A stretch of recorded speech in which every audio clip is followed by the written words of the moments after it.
చిన్నప్పుడు జై జవాన్ జై కిసాన్ అని గట్టిగా అరిచాం, కానీ ఆ నినాదంలో సగం చచ్చిపోయింది. గత 10 ఏళ్లలో శత్రువుల దాడిలో సుమారు 1000 మంది సైనికులు వీరమరణం పొందితే అప్పుల బాధల్లో 1,12,000 మంది రైతులు ఆత్మహత్య చేస్తున్నారు. అసలు యుద్ధం ఎక్కడ జరుగుతుంది?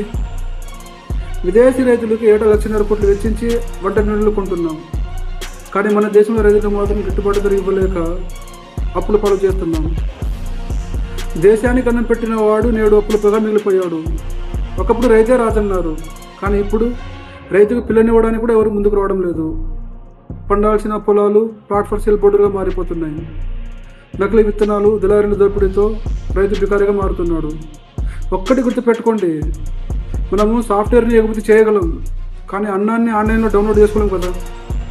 ఆఖరికి రైతు కూడా వ్యవసాయం చేయడం మానేస్తే మనం తినేది అన్నం కాదు, కాంక్రీట్ ముక్కలు. రైతుకు కావాల్సింది సానుభూతి కాదు, గౌరవం.